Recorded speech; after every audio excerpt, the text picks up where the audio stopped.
Hello दोस्तों, कुछ दिन पहले ही हमारा इंटरिम बजट हमारी फाइनेंस मिनिस्टर ने पार्लियामेंट में पेश किया है। आज हम इस वीडियो में समझेंगे कि इस बजट का और अपकमिंग करियर्स का कैसे रिलेशन है।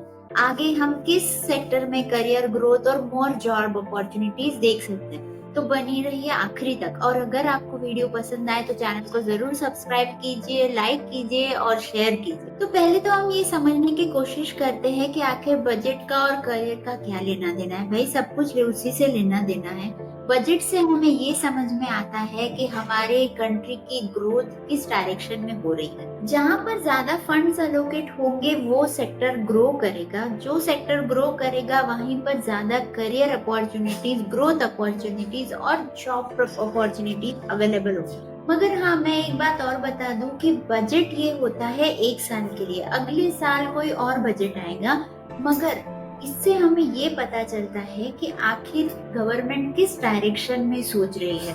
गवर्नमेंट का जो इंक्लिनेशन है वो किस ग्रोथ पर है, कौन सी सेक्टर की तरफ। और अगर यही गवर्नमेंट वापस आती है तो शायद अगले 5 साल तक इन्हीं सेक्टर्स पर वो अपना फोकस रखे। इसलिए जानना बहुत जरूरी है कि ये सेक्टर्स कौन से हैं और यहाँ पे कौन कौन से करियर ऑप्शंस हो सकते हैं। तो दोस्तों, सबसे ज्यादा जो फंड्स एलोकेट हुए हैं वो हुए हैं डिफेंस मिनिस्ट्री को। जी हाँ, डिफेंस को सबसे ज्यादा फंड्स आने की वजह से हम एक बात समझ सकते हैं कि वहाँ पर जो आर्म्स लिए जाते हैं, जो फैसिलिटीज है वो बढ़ाई जाएंगी। हर लेवल पर रिक्रूटमेंट बढ़ सकती है, वहाँ करियर अपॉर्चुनिटीज भी ज्यादा बढ़ सकती है। मगर यहाँ एक और चीज में शायद ज्यादा ये फंडिंग यूज की जाए, वो है डीप टेक। जो न्यू एज के चैलेंजेस है, एआई चैलेंजेस, हैकिंग चैलेंजेस, जो हमारे साइबर सिक्योरिटी पर अटैक्स होते हैं, इनसे लड़ने के लिए भी टेक्नोलॉजी में बढ़ोतरी की जाएगी। स्किल्ड वर्कर्स, स्किल्ड इंजीनियर्स की जरूरत पड़ेगी। और जब ये होगा तब cyber security, forensic science, ethical hacking, ऐसे करियर्स में ज्यादा अपॉर्चुनिटीज आ सकती है।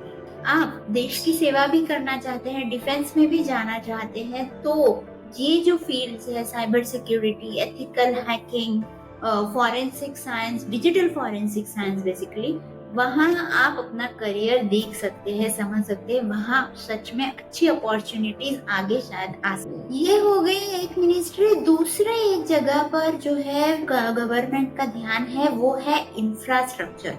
इंफ्रास्ट्रक्चर पर काफी फंडिंग दी जा रही है, रियल एस्टेट पर काफी फंडिंग दी जा रही है। प्रधानमंत्री आवास योजना के तहत बहुत सारे लोग जो रेंट पर रह रहे हैं या जो जिनके पास घर नहीं है, उनके लिए घर अवेलेबल हो, ऐसी कई सारी स्कीम्स गवर्नमेंट लाने वाली है। इसका मतलब है कि कंस्ट्रक्शन बढ़ेगा, रियल एस्टेट बढ़ेगा, कंस्ट्रक्शन में भी ब्रिजेस बढ़ेंगे, रोड्स बढ़ेंगे।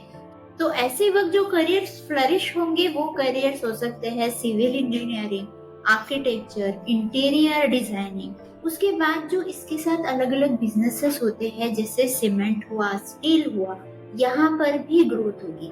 यहाँ पर भी जॉब अपॉर्चुनिटीज बढ़ सकती है। केमिकल इंजीनियर्स के लिए भी अच्छी जॉब अपॉर्चुनिटीज आ सकती है। और जब रोड्स के कंस्ट्रक्शन होते हैं, जब हाईवेज बनते हैं, जब ब्रिजेस बनते हैं, तो ये एक बात याद रखिए कि उसके आसपास की भी ग्रोथ होती है। जैसे होटल्स बढ़ेंगे, रेस्टोरेंट्स बढ़ेंगे। और अगर होटल्स, रेस्टोरेंट्स ये चीजें बढ़ती है तो हॉस्पिटैलिटी और टूरिज्म, जी हाँ, हॉस्पिटैलिटी और टूरिज्म सेक्टर में भी बूम आ सकती है। हॉस्पिटैलिटी में अगर हम देखें तो होटल मैनेजमेंट आ जाता है, कलिनरी आर्ट्स आ जाता है, शेफ के काम जो इसे कहते हैं, ह्यूमन रिसोर्स के काम, इन्हें भी एक अच्छा पुश मिलता है। इसी बजट में हमारी फाइनेंस मिनिस्टर ने टूरिज्म को बढ़ावा देने के लिए भी बातें कही है। उन्होंने कहा है कि लक्षद्वीप जैसे आइलैंड्स के लिए भी टूरिज्म बढ़ना चाहिए, अलग अलग स्टेट्स में भी टूरिज्म बढ़ना। तो ऐसे में टूरिज्म सेक्टर में भी करियर्स और जॉब अपॉर्चुनिटीज बढ़ेगी।